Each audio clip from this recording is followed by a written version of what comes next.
Welcome to the SaaS Revolution Show. I'm Mikael Johnsson, a general partner at Ox Ventures. Welcome, Mikael. Thanks, Alex. It's a pleasure to be on the show. Great to have you. Where I see you in an office. It's unusual for me to have guests in an office at the moment. I am actually in our very brand new office in Stockholm. Okay.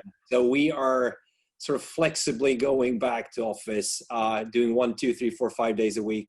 There's only 3 of us here in the Stockholm office, and we're all pretty close knit. So, we're trying to, keep to the small group as possibly we can. We're not doing a lot of in-person meetings, to be fair. But going to the office, it seems to be a good thing for everyone's mental health at this point. Yeah, that's interesting. Definitely, it's been a long 6 months. It's been a difficult year. There are obviously many companies and big corporations and small corporations who said, hey, look, we're all going to work from home until, summer 2021. And I think initially a lot of us were actually quite interested and quite excited about this sort of idea and say, well, we don't need an office. But certainly what we're finding in my organization and people that we speak to is that from a mental health perspective, I mean, people are missing other people. They're feeling a bit trapped, a little bit lonely. They're, working extremely long hours. They're missing the office and the interaction and the engagement. And there is a split I'm seeing of people that they're not quite ready to go back yet. And there are people that are very ready to go back. And I'm probably in the middle. Yeah. It's interesting for us. We have offices in London and in Stockholm, and I think it's people in Stockholm and Sweden in general compared to the UK are probably more leaning towards let's just get back to normal, whatever normal looks like. Yeah. These days. Yeah. So I think that there's a slight difference in that. The one thing that I will say though that I have been missing the office and stuff, but what I've not been missing is the travel. Yeah. I don't think we're going to go back there. It's like I can easily half all of my international travel. Yeah. Instead of going to the US, 10 times a year, I can do that 4 or 5 times a year. Yeah. Going to the UK or other parts of Europe, maybe twice a month, I can do that, once a month or less than that. So, there's a lot of things I've learned that I honestly never thought you could deal with over video like this or over the phone. Yeah. But then obviously you've also learned which things you absolutely cannot deal with, and those things get pushed out now, which is a bit frustrating. Yeah, yeah. Interesting. Maybe come back to that in terms of what you can do sort of remotely later in terms of investing in founders without meeting them in person. I may ask. I'll spoil the surprise, and we've actually made our first investment where we haven't met the team physically. Okay. Had you asked me 6 months ago, I would say, no way, absolutely not going to happen. We've done it. Yeah. Okay. Interesting. And I that's the second time I've heard that this week, but I'm sure it's becoming much more commonplace. But so tell us a little bit about yourself. Obviously, I know that you're in Stockholm and you're a general partner at Ox. What else? Who are you as a person? What are your sort of credentials? I would say. Yeah. I usually tell people I was born and raised in venture. I've spent 21 years investing in venture companies out of the Nordics here. I started my career with a local firm here called Investor Growth Capital, which was really a subsidiary of a large public investment company called Investor AB, which is the main investment vehicle of the Wallenberg family, who are sort of the Rockefellers of the Nordics. They are the very long-term shareholders in some of the very large, these days, international businesses such as Ericsson, AstraZeneca, Atlas Copco, basically very large companies that were once founded in Sweden today are global behemoths. They had a venture operation where I spent the better part of 11 to 12 years. Investing initially in, I guess, broader tech, probably a little bit earlier stage.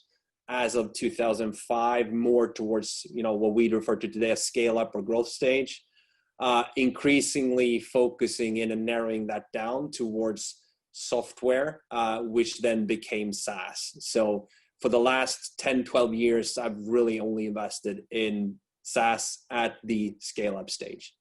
Okay. And is this exclusively in Stockholm? Is it Europe, US companies as well? Is the world becoming flatter too?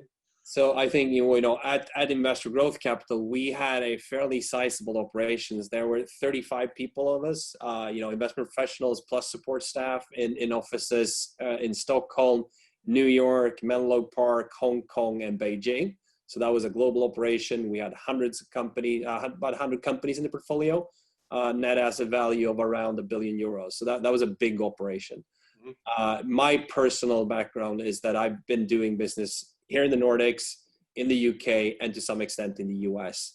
The sort of stage and sectors where we invest, there tends to be a very natural commercialization path towards the US and gravitating towards the US for these companies. So I've spent a fair amount of time over there. And so Ox VC, and is that the correct pronunciation? Is it Ox, and what does the OXX stand for? So this is an interesting question that I've answered a lot, and there are many different stories around this. I think the one that tends to hold in all circumstances is that it was a very short word where there was an available domain, and which didn't have anything like venture partners, capital partners, or anything like that. We wanted to do something that was different. Then there is a more like lengthy, convoluted story that, you know, I don't even know if it's true anymore, to be honest with you. But that's, you know, we tell ourselves that's how we ended up there. But I'll tell you that one over a beer sometime. Okay, good. So I look forward to that. And what sort of stage of companies are you investing in? Yeah, so we are we're a very, very niche firm. We invest in B2B SaaS and B2B SaaS only, and absolutely nothing but B2B SaaS. We do that at a very particular stage of a company's journey and development, which we refer to as the scale-up stage.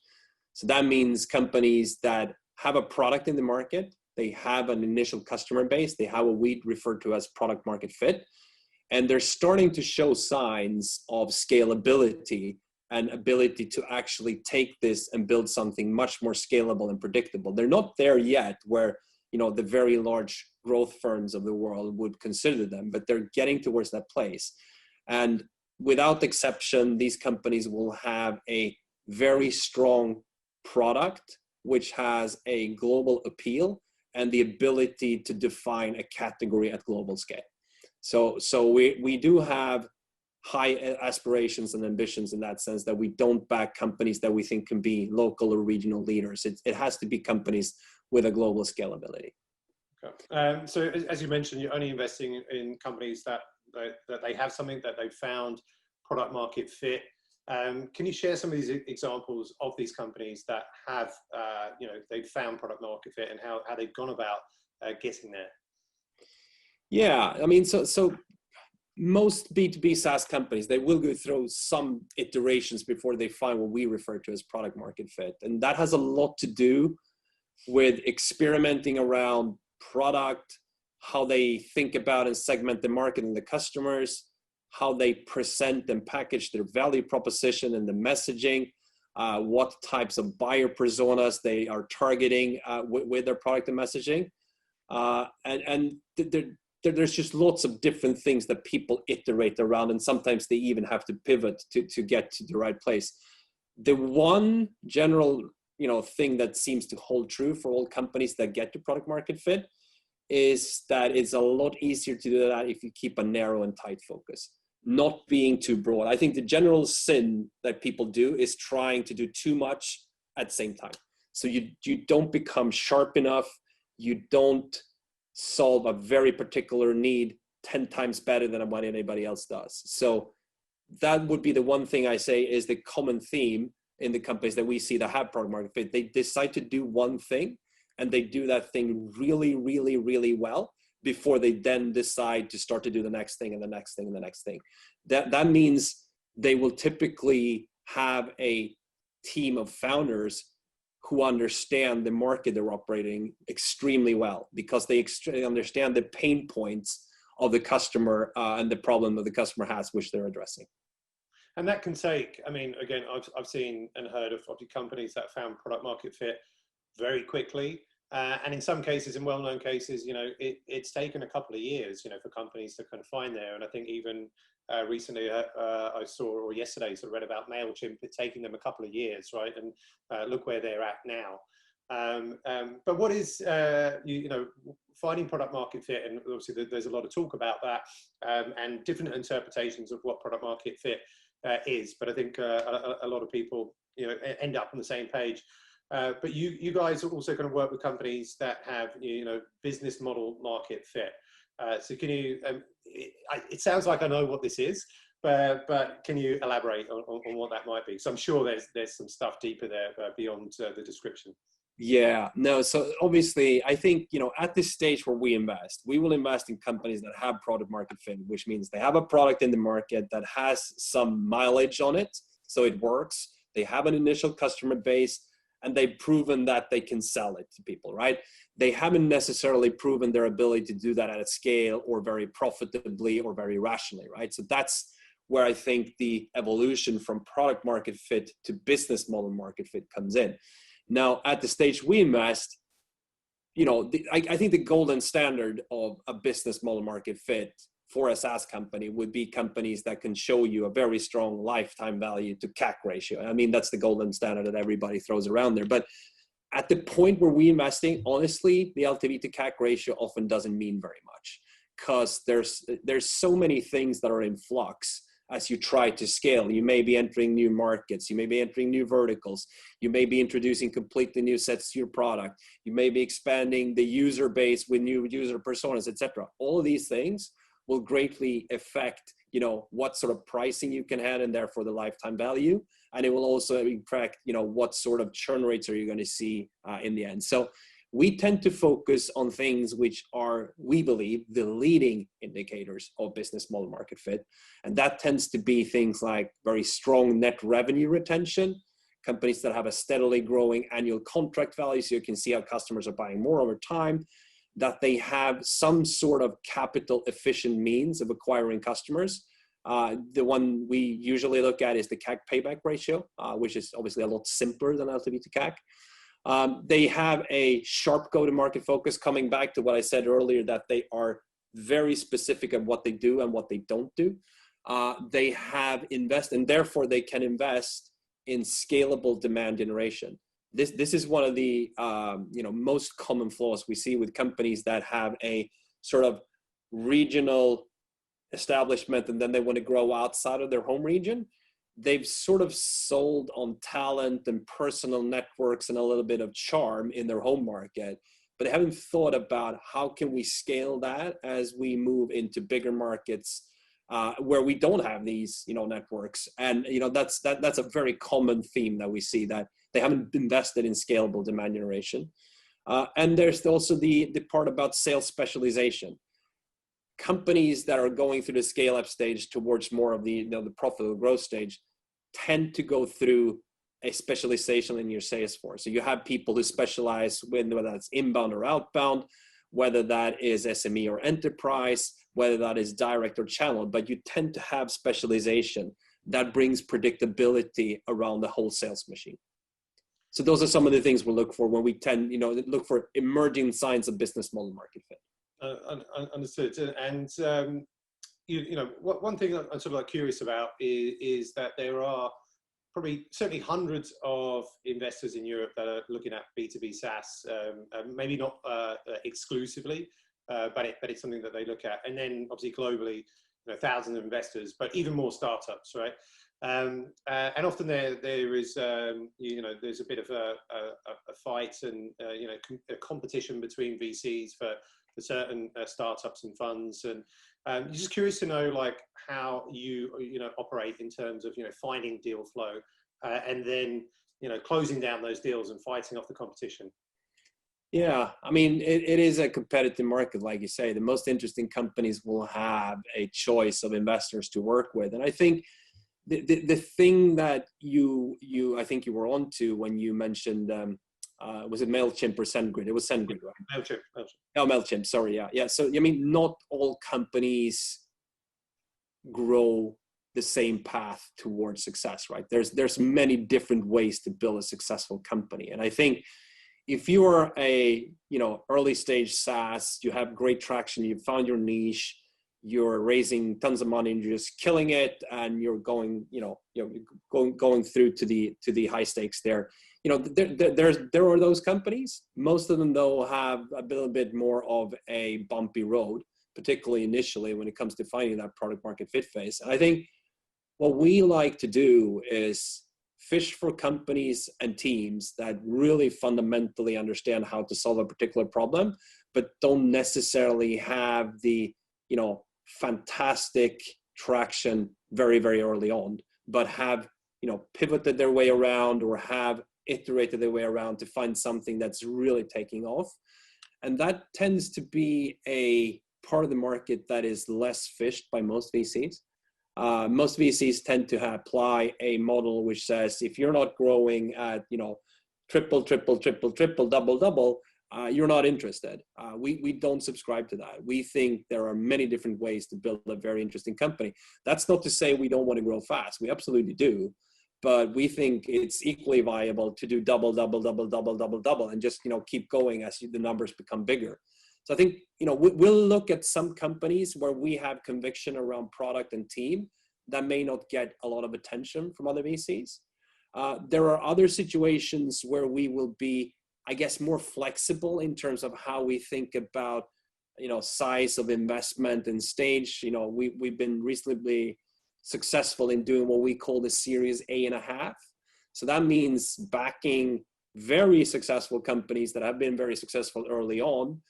What they've raised an A round, which is not sufficient to take them towards that really big international B round, where we would do something in between to help them get to that part. Funnel is a good case in point. They raised 10 million in their A round. We did, together with the inside owners, we did another 10 million extension to that, a year later on. And then, a year from that, they raised $47 million in a B round. So those type of situations as well, where I think some firms that did not get involved very early will tend to look past that because they think it's either too late or there isn't a, sufficient available check for that. How are these companies, how are you getting involved in the deals? Let's say like with Funnel, for instance, is it another VC firm brings you in, you meet the founders at a conference, you get a cold email, like what about in this example as a case study, if you happen to? Yeah, Funnel is a peculiar case in point because I was the chairman of that company for 5 years and I'm an angel investor. So that's kind of cheating. That's kind of cheating a little bit. But there's another company, unfortunately I can't disclose the name because we recently closed the investment, where, it's a fairly similar type of dynamic and situation. That one we honestly found through thematic sector research, going out, targeting 10 to 12 different companies, looking at, where would we like to invest, and we found this very particular one. And there was a situation where we could do that. And I think, at least as far as I perceive it, the reason they opened up for us was because they were convinced by our, conviction and how we had done our homework, really. Okay. And then you've got, you're reviewing a pitch deck, somebody's emailed you a pitch deck or a VC's introed you into that company. The leading indicators that you're looking for, for you to kind of make that investment, what are they? Yeah, so obviously it is really important that you can show strong top line growth. And we're more concerned about MRR, ARR than actual P&L revenue, right? But that's not where we start. And I think that possibly makes us a little bit different from other people who are investing slightly later stage, right, rather than early stage. That we tend to focus on people who have a very clear vision on what problems to solve and why it's important to solve that, where they have a differentiated value proposition that is tangibly, significantly better than other alternatives.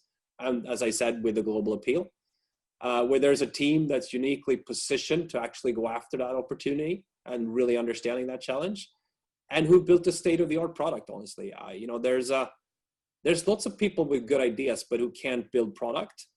There's actually a lot of people who can build good product, but don't have a brilliant idea either, right? So it's finding that, that fit between the two categories there.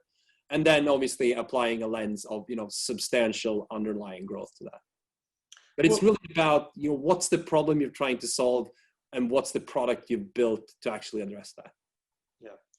And what's the, like, in terms of, we talk about like top line growth and what sort of rapid like MRR, ARR growth is catching your eye, and I guess depending on, the stage of the company where they're at? Yeah. I mean, we'll invest, the companies we've invested in and back, they range from probably $2 to $3 million ARR up to $10-15 million ARR. If you're below, I would say 5 million or something like that, it's definitely more than 100%. This most recent thing we did is actually one that is below 5 million. They're growing at 170% annual growth rate. Funnel was similar at the time. It was about 5 million growing 150, 160%. If you're sort of between 5 and 10 million, we're probably going to look for 50 to 100%.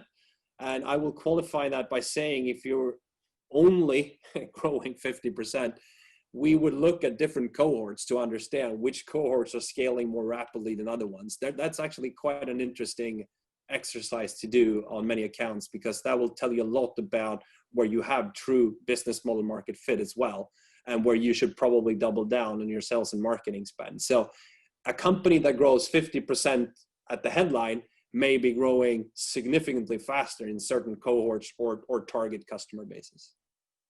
So you found a company with the right metrics, and you want this deal with this company, and maybe as you say the one that you've just closed this deal. What makes them choose you over the other VCs out there? Yeah, so this it's really not a question for me, to be honest. I mean, I would prefer entrepreneurs who will be back to answer that, but obviously, like most other people, we have some great endorsements on our websites and in our pitch decks. But if you are putting me on the spot, and if I have to come up with something, I think dedication and expertise goes a long way. We really eat our own dog food. And just like we preach that our company should keep laser focused and do one thing really, really well, so do we, in the sense that we will absolutely not invest in anything other than B2B SaaS with a leading product at the scale-up stage. So that's really all we do. And we're not making any pretense that we're great at doing other stuff, but we think we're pretty good at doing that. And I think that comes across in our dialogue with teams. There's also the experience and credibility of having done this for a very long period of time, where the founding partners have more than 20 years investing experience in the relevant sector and stage. And hopefully chemistry and culture, where we like to build partnerships with the companies that we back, and we try to behave really well and build karma out there in the market. So hopefully that is something that people will appreciate as well. So we've been hearing lots this year at SaaStock conferences and others that I've been speaking to about long-term sustainable growth and growth over efficiency. What does it mean to you, and what should companies be looking to do to achieve this? Yeah, this is another thing that we're pretty passionate about, because like we discussed earlier, I mean, there are many different ways to build a successful company. It tends to be that people lend themselves a lot towards the Silicon Valley model of triple, just growing as fast as you can. And make no mistake about it, we all want to grow as fast as we possibly can, because it is a race out there. There is a market window. If you've done something great, you want to get out there, you want to create value as fast as you possibly can. I think the challenge arises when you're blowing too much hot air into the balloon at the same time, right? And what happens is, when you grow so fast that you can't scale quickly enough, and you start cutting corners, and you do not listen sufficiently to your customers and what they're actually telling you, you accumulate a mountain of product debt. You don't have time to develop the people internally. You run your staff into the ground with exhaustion. Those are the sort of things that happen to some companies that are trying to, stress growth at all costs. And I think many people are starting to question that. And I think what we tend to preach is that if you've been in the market for a number of years, especially if you've been on a tight budget, there will be some foundational gaps that you need to plug if you really want to build a proper house, so to say, right? So you need to do some structural work if you want to build, add a number of floors to that building. And that can be things around product, organization, culture, pricing, overall architecture, whatever, right? But usually we find when we due diligence companies that there are some foundational gaps. And what we like to do is to start by plugging those gaps to facilitate longer term growth without, breaking the car. And that's something that with the right entrepreneurs where we're a good fit, that's an easy discussion, right? Because we're all there, and even if that means we're going to have to spend money and time on some things that are not contributing to the top line in the next 6 months, that is what's going to allow you to build top line for the next 36, 48, 54 months, whatever, right? And doing that at the right time, I think, is so critical. It's like doing maintenance on a machine. If you run the machine at 100%, it's going to break sooner or later, right? Taking that down to 90 over a short period of time to do some maintenance, you can just go hard at it again. So a good segue, whilst we're talking about the companies and the businesses there in sort of doing maintenance of the machine, but we always ask our guests, you know, at the end, how they stay healthy and sane and how they maintain their machine. So what is your way? How do you stay healthy and sane, especially like, you know, this year? How have you been doing that? Yeah, no, so the health part is I go to the gym. I work with a personal trainer a couple times a week to get the weights sessions in, and I do some running as well. I find that very meditative. I really enjoy the running piece. Keeping sane is about finding the humorous side of most situations. There's a lot of things to get frustrated about when you're part of building companies, and you know the path is never a straight one. So, but finding the humor in those situations, and drinking lots of wine, I think that's not a good way of staying sane, to be honest. I also do some football coaching for 12-year-old boys, and they'll definitely force you to be there and then, and you know, forgetting everything about work, which is a good mental exercise. Awesome. Well, I love all of those things. In what particular order? Maybe the drinking wine, who knows? But it's been fantastic speaking to you, Mikael Johnsson. We'll obviously be seeing Ox at SaaStock EMEA online in October, and hopefully in person, you know, at some point in 2021. We do hope as well. But thanks so much for being a great guest on the SaaS Revolution Show today. Thanks, Alex. My pleasure.